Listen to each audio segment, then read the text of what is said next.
Hello, everyone, and welcome back. You are listening or you are watching the Truth That Heals podcast. I'm your host, Ryan Anthony Hernandez, and today we have a very special guest. We have Sarah Dawkins. Sarah, thank you for joining us. Oh, thank you for the invite, Ryan. It's lovely to be here. So we connected over Twitter, but over the past few months, I've been going over some of the material that you have, and I see that you have written a book. You're an author. You have your own podcast, and you even do workshops. Is that correct?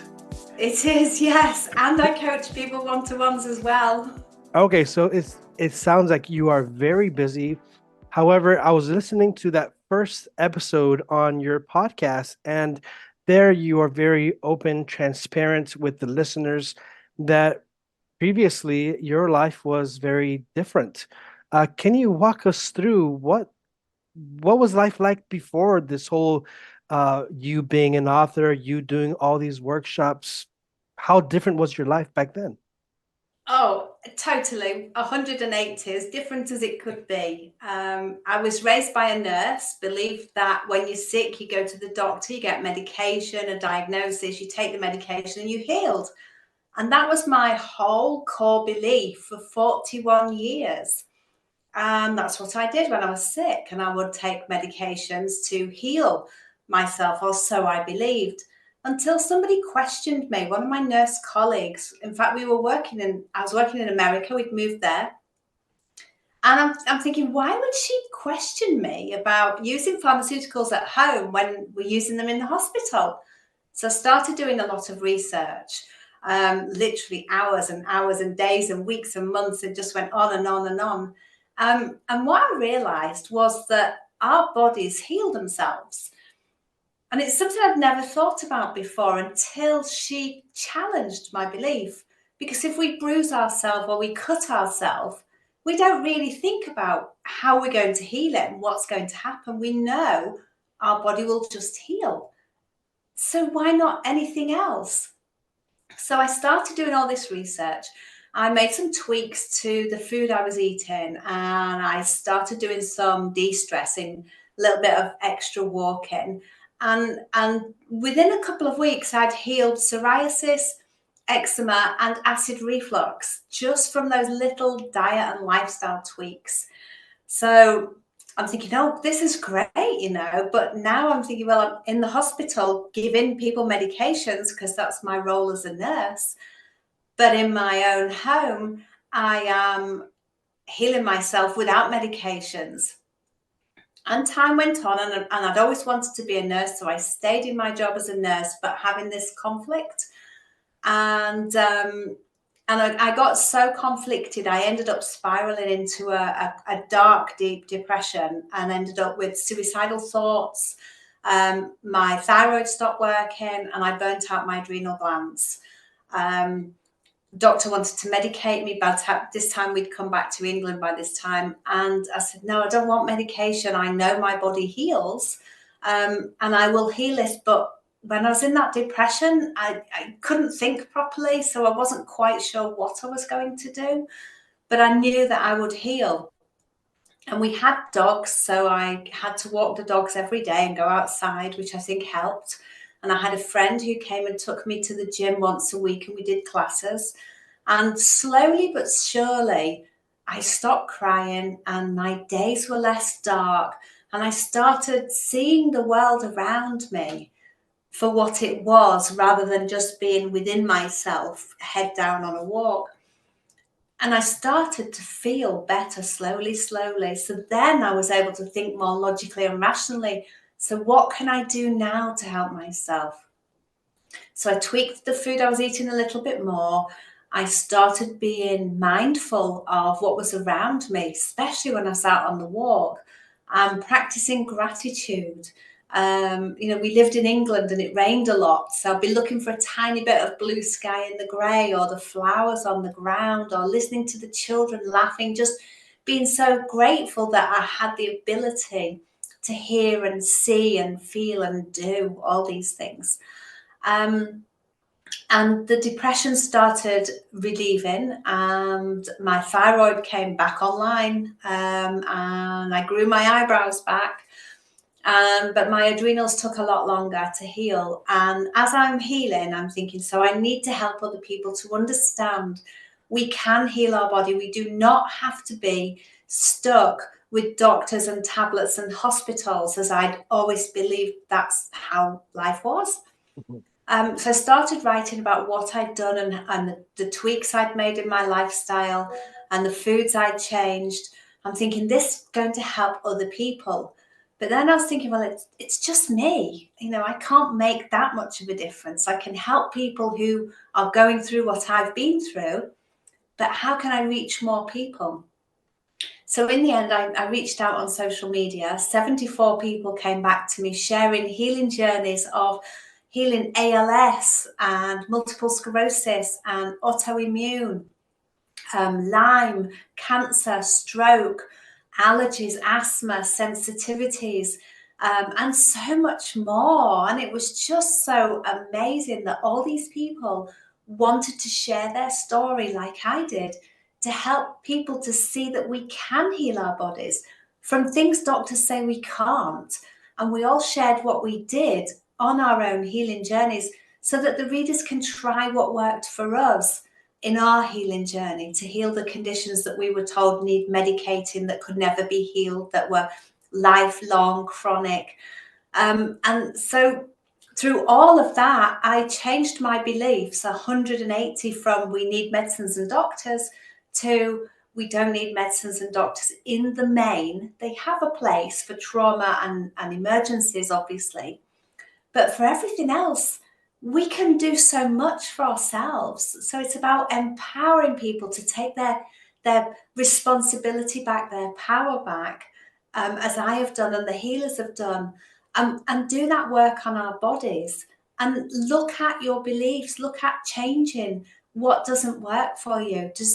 And quite often people don't understand what their beliefs are, like I didn't until I was challenged.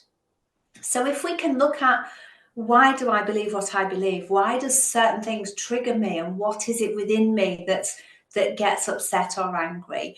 And just sort of feel into that, to find out what your core beliefs are, and then look at them. Do they really serve you? Do they work for you now?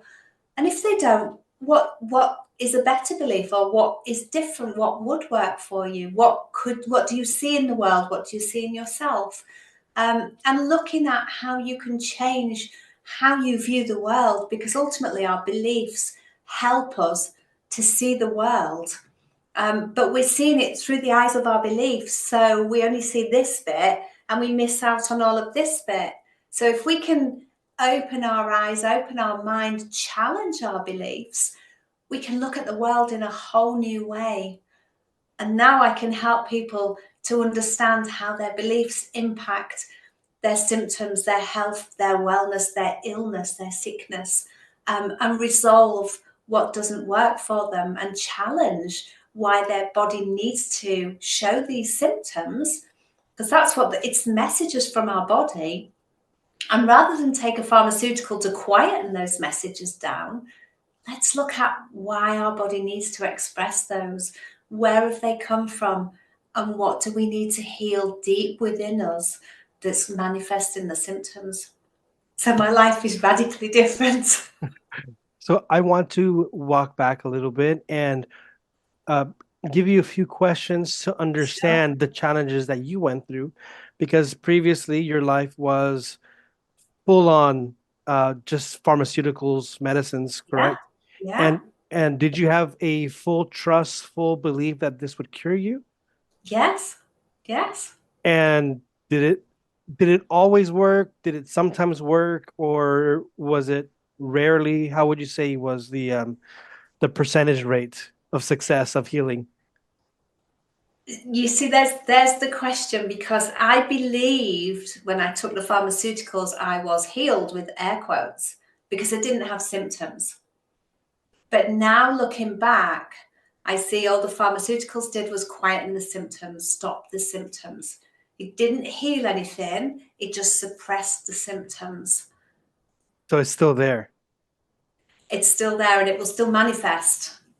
Okay. Now I want to hear you walk us through how was it that you were able to break that cycle of, going back to the medicines. As you mentioned before, you were suffering severe psoriasis, eczema, and you're taking the meds, and then the symptoms disappear, but then it's still in your body. What was And what come was back. the jump like to take a break from meds and try something different? When I started doing the research, literally every night I would open my computer and read and read. And every night it blew my mind because I'm reading things that was never in my field of view.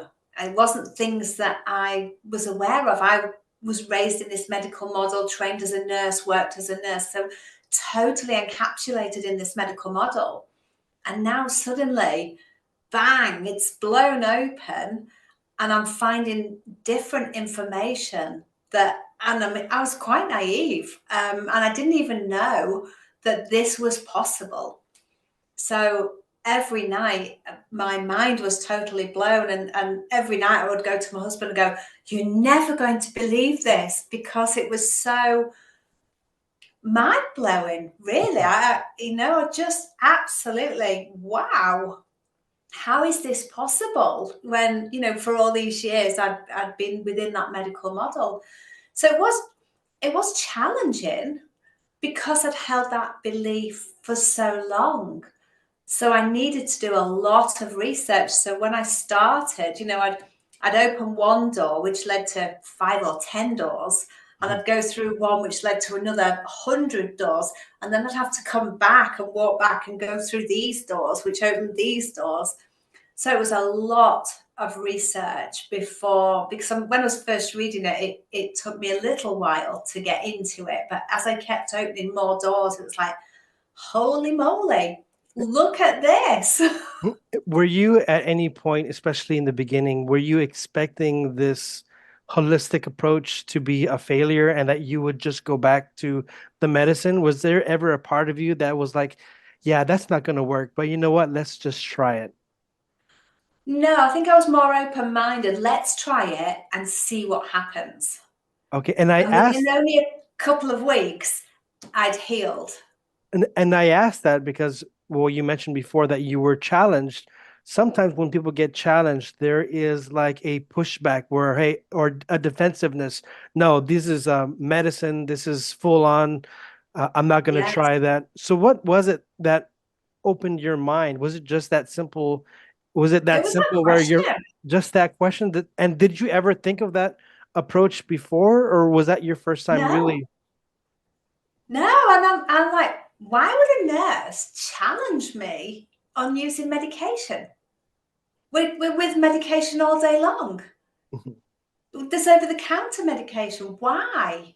And it was that, why did she say that I needed to go and explore. And the curiosity in me needed to explore that rather than shut her down. I'm like, why? And I And needed to answer my own why. well, that's very interesting. This whole podcast is about discovering different truths, and I'm glad you're sharing your journey. Now, I would like to understand what was it, because you mentioned previously that the meds sometimes they silence the body, they silence the symptoms. Yeah. Now, how would you describe your relationship with your body? Um, Up until that point, quite poor, if I'm honest. I would just do whatever I want, eat whatever I want. And if I had symptoms, acid reflux, eczema, I would take some medication, use the steroid cream, continue the lifestyle. So as I was researching healing without pharmaceuticals, I'm like, okay, so I see how I am playing a part in the symptoms that I am manifesting. I see why my body is going, hey, I'm here. You need to look after me. And I totally saw that the more I read. And how is your relationship with your body now? Like, what does your body communicate to you, or how does that work? I'd like to say my body's a temple. Okay. There was an advert for that. But it communicates. So when I'm taking on too much, I have an episode of eczema. Mhm. And I see it, I acknowledge it. I'm like, thank you for the message. I hear you. I understand. I need to rein it back a bit and take more time out and take some downtime to come back to me. Instead of giving all of me, I need to give me to me, if that makes sense. So I see the effects of the I see the messages from when I'm not looking after myself. And what was it like before? Because I'm really loving this new you where you can acknowledge something's not right. I need to take a break. I need to, smell the flowers or whatever it is that you Yeah. do. But before, was it just you would just take a pill and that was it? And Yeah, but oh look, there's some more eczema. Put the steroid cream on. Off you go. Keep going, doing what you're doing. Don't change anything. Don't ask your body any questions. Just put the cream on. Be a good girl, and keep going forwards. Whereas now it's like, thank you, I see you. going back to your friend nurse, the one who challenged you, are there many out there in the nursing field who have views like her that there can be a holistic approach, or are they rare in the nursing field? I think back then when she challenged me in 2005, there maybe weren't as many. I think she was a rarity. Um, but saying that, I didn't have the knowledge back then about stepping outside of the medical model. Whereas once I'd stepped outside and learnt what I've learnt, I have met more people, more nurses who are still in the medical model, but have holistic practices outside of the medical model. But also, I think over the time since 2005, we're now 19 years later, I think more people are looking outside the medical model anyway. So it's not a complete rejection of all meds and all Western medicine, but it's just a like keeping a balance of what works, what doesn't.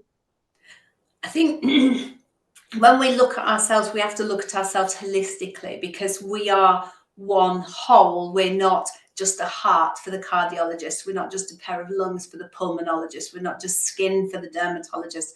We are whole. So I think we have to look at ourselves as a whole. I think Western medicine has its place. And my father wouldn't be alive now without Western medicine because he had sepsis, pleurisy, and pneumonia all together 9 years ago now. So thankfully, because of antibiotics, because of IV fluid, because of acute nursing care, he got better. So medicine has a place, I believe, in trauma when we've broken limbs and emergencies. But outside of that specifically, I think there's so much that we can do because we don't just suddenly get really sick. There's symptoms and signs before that. So if we can be more in tune with our body and see those anomalies, the headache or the constipation or the pain in the joints or the fatigue, if we can look into those little symptoms before they escalate, because our body will always keep throwing us symptoms. So if we can understand the messages behind the symptoms, our body doesn't need to throw us more and more stronger and stronger messages. So yes, Western medicine has a place, but I think also we need to look at ourselves as a whole, not just a heart for the cardiologist or a pair of lungs for the pulmonologist or a skin covering for the dermatologist. We need to look at ourselves as a whole because everything is so interconnected. And if I come back to when my thyroid stopped working and became underactive, the thyroid is our last message. So although the thyroid has become a problem, the problem isn't the thyroid, if that makes sense. Mhm. It's lots of things have happened in our body before our thyroid has dysfunctioned. I think the first thing is understand how you cope in stress, because a lot of us have learned to dissociate because it's a survival skill we learned from childhood. And what that means is that our mind goes for a wander, basically, to leave our body because of whatever's going on or went on as a child, that our mind doesn't want to be there and in it and remembering it. And that's why we have a loss of a lot of memory, because our mind's not technically in our body. So when we're stressed, acknowledge how we're feeling. Where is our mind? Where are our thoughts going? Can we bring it back into our body and ground ourselves? What can we see, hear, feel, touch, taste? Really ground in. And then come even further into our body. You do body scan, what does my head feel like? My eyes, am I holding my jaw tight? Does my stomach feel upset or churning? Am I clenching my fists? Am I clenching my jaw? How am I holding my pelvis? Because quite often we can hold tension into our bottom and into our legs with sciatic pain. And just go through and acknowledge how each body part is feeling, and just sort of sense right into it. Don't try and change it, and go in with compassion, because we're looking to try and understand our body and help our body. So just go in with that unconditional love and find out where we're holding tension, or what feels unusual in our body. Have we got a bit of a gripey tummy ache? Have we got a bit of a thick head? Are our eyes aching a little bit? Are our shoulders, are they tight? And what's going on? And then just give ourselves that grace and that love, because we can't hate ourselves well. People with some conditions call themselves warriors, or they're fighting and they hate what's going on in their body, so they're up for a fight with it. And when we use words like that, our subconscious mind is taking all that in, and words are so powerful that it will hang on to those, and it will see us as a warrior, and it will give us a fight, something to fight for. And really, we don't want to fight. Mhm. Love heals everything. So if we can come into our body with grace, and come into our heart space specifically, and come from that place of love, and look at our body from a place of love, and acknowledge our symptoms. I see you pain. I see you rash. I see you acid reflux. I see you multiple sclerosis. I see you whatever is going on. I want to understand you. What can I do to help you? And come back into that loving space. And it's like reparenting your younger child. What can I do for you? How can I help you? Why do you need to express these symptoms? How can I support you? And for a lot of us, it is literally reparenting our innermost youngest child, bringing them into our heart space and giving them what they needed as a child, because a lot of us didn't always get what we wanted. We didn't get our needs fulfilled. We didn't get the love that we wanted. So if we can imagine our younger child at whatever age it works for you, bring them into your heart, literally wrap them in your heart, tell them that they're safe and that they're loved and that they're seen and they're heard. That is a huge, huge healing exercise for many of us, because many of us come from that unseen, unheard child space. Wow, that's very well put. Thank you. Um, and as you've been on this journey, as you've been in this process of repairing your body, and this is a totally different mindset that you have now compared to before. How has it impacted your relationships with others? Oh, hugely, because until I think I suffered with that depression, and even during that depression, I think part of me was still a victim. to what I'd been through in my childhood. I still held on to that, and couldn't really let it go because, I felt a victim. It happened to me. It shouldn't have happened to me. I was a child. I needed loving and support and security. So I think a part of me was in that victim mindset. And once I'd started healing and trained as a coach, I realized the emotional element to healing that nobody ever spoke about. And it's that healing your past, healing those emotions, healing those traumas. And although it's about healing the trauma, the emphasis isn't as much as what happened to us, although that is important. The emphasis is about how we perceived what happened to us and how we held that and how we still hold that. And if we can repair that through love and forgiveness for ourselves, to let go of the burden of carrying that for ourselves, the forgiveness and letting go is not for anybody else other than ourselves. Because whoever did whatever to us in the past has likely forgotten. Mhm. It's just us holding on to that. So if we can do some forgiveness work, whether we can forgive the person or their soul or their actions, because we don't know what happened in their lives when they were children or when they were adolescents. So if we can come from that place of compassion and understanding to be able to forgive them for whatever they did to us, to allow us to offload that burden of carrying that weight around, we can come to a place of peace within ourselves.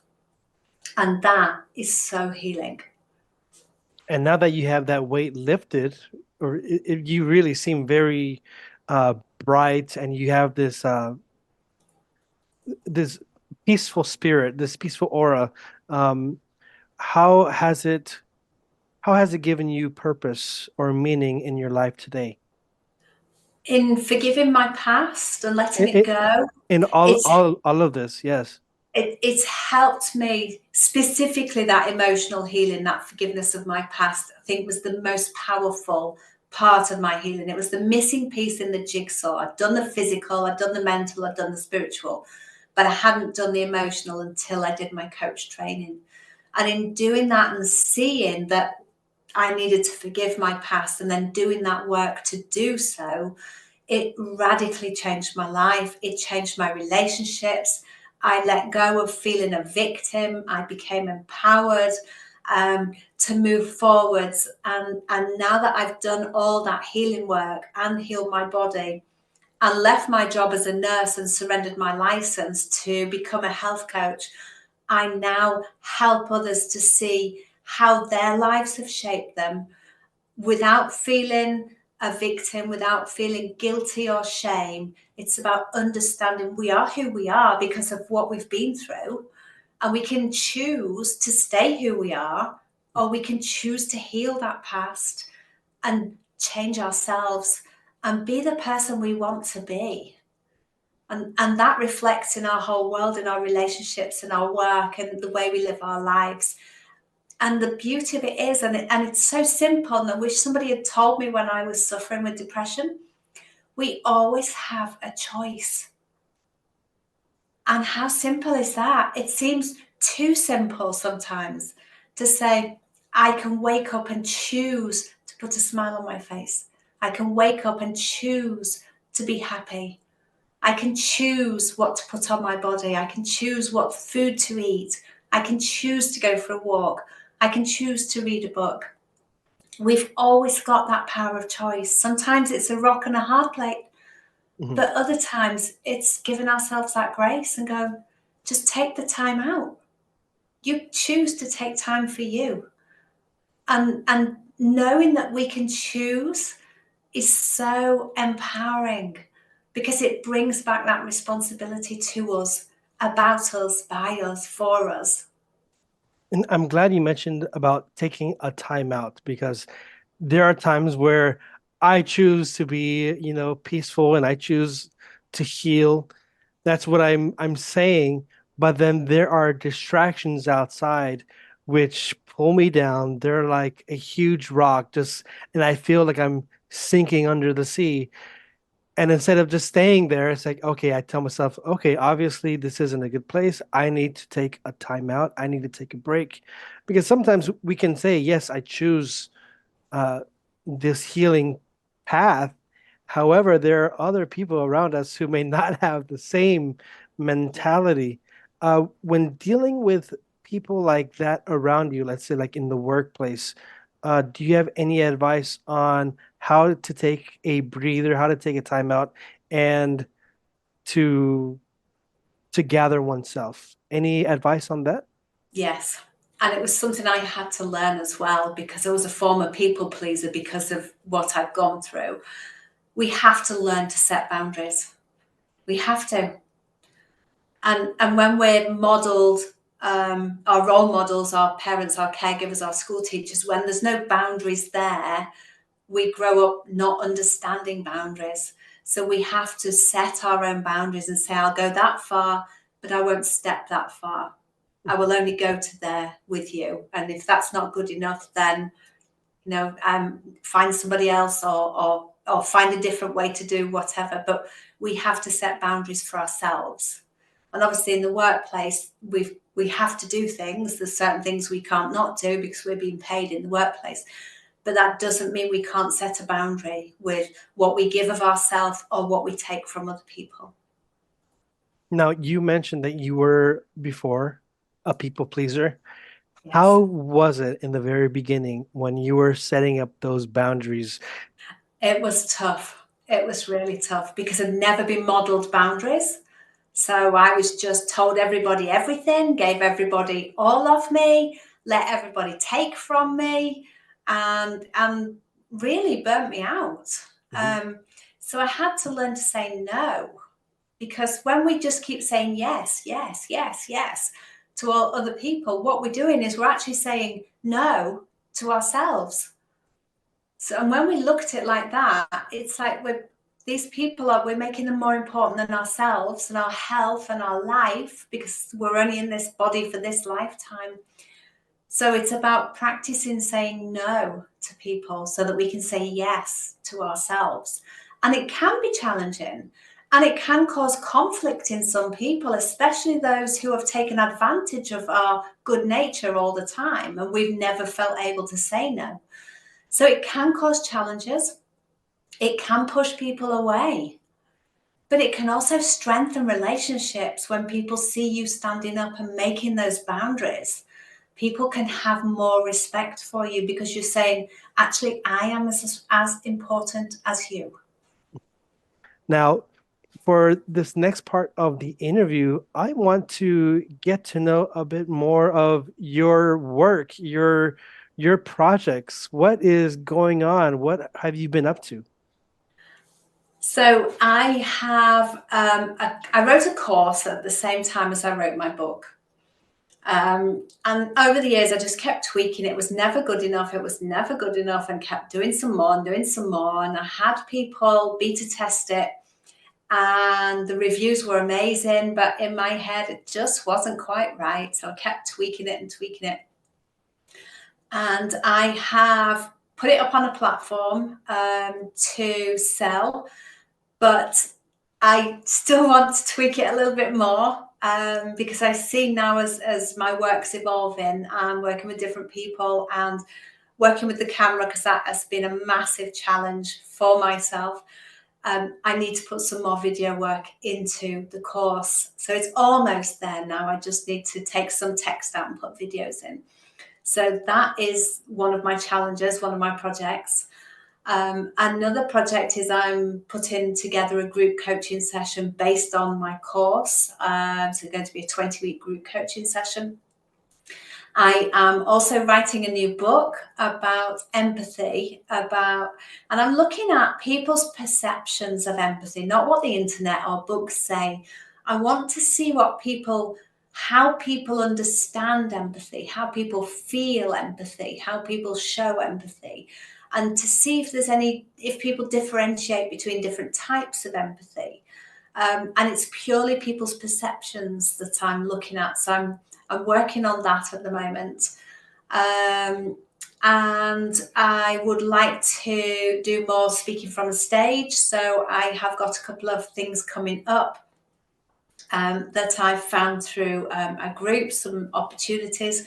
So I see lots of doors opening for me in my future, which is all what I have been journaling about and visualizing about. So I'm manifesting what I've been wanting to do.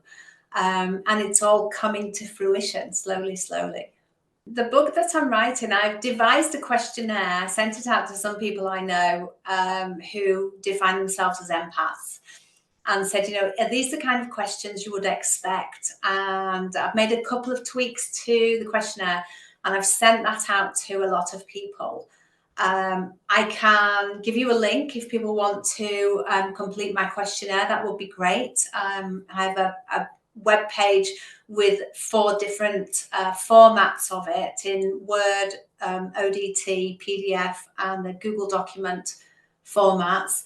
And all the information is totally confidential. And when I write it up in my book, it will be totally anonymous. So it's not about naming and shaming. It's not about judgmental. It's about understanding people's own beliefs. Because what I'm finding is there's a lot of differences between beliefs of the word empathy, what it means and how people express it or feel it or define themselves by it. So it's a people orientated bringing together, but in theory through questionnaire. And have people already filled out these questionnaires? I have had, I think, about 15 or 20 back already. And it's very diverse what Okay. I'm reading. And it's wonderful. So I don't want to really put you on the spot, but if you can you share from the top of your head some of the variety of answers that you've received? I can't share it now Okay, okay. because We gotta wait for the book. because my husband has a hypothesis, and I would like to see if it plays out in what people say through my questionnaire. Okay, so we'll have to wait for the book, and I'm Yes, actually looking forward to that. But like I mentioned earlier, you are growing in your creativity from writing, then you went to doing the workshop, then you went to doing the podcast, now you're doing videos. Do you would you be open in the future to going around traveling and um, it's talking in to my people it's in my journal. Speaking from a stage globally. So globally? Currently, going to different countries, talking from a stage, helping teach people, education, um, talking about health and wellness.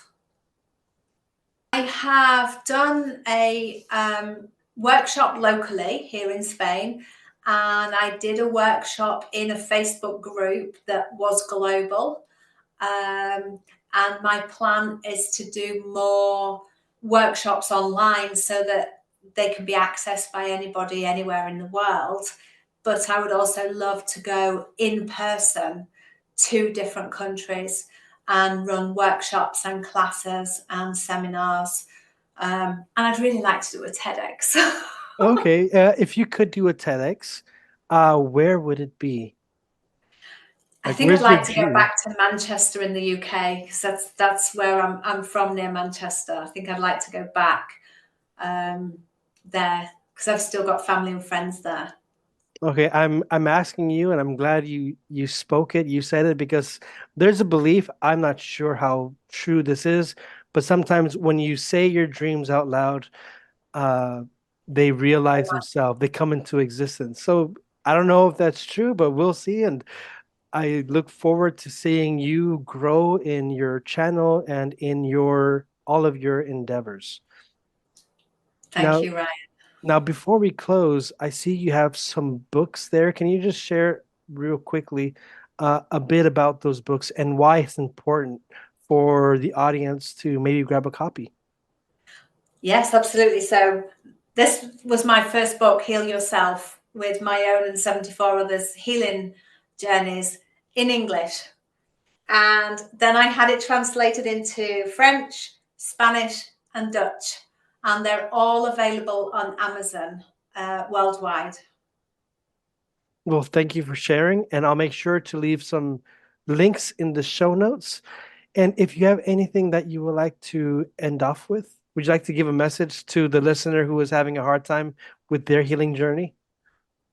Yes, come back into yourself and imagine yourself breathing into your heart space. So breathe the air and sit in your heart, and then imagine it leaving your heart, leaving your body, and just breathe, slow your breathing down, breathe in and out into your heart space.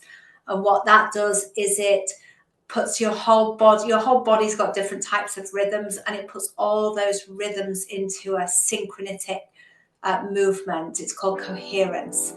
And what that does is it calms the nervous system and calms yourself down. And you can do that anywhere. You can stop walking in the street and take 30 seconds to come back into your heart space. You can do it while you're standing in line to pay for your groceries. You can do it at home. You can do it at work. Literally, you just take those few seconds, or as long as you want, and just let the world go and just concentrate on breathing into and out of your heart space. And it is so calming, so grounding, so powerful, so easy.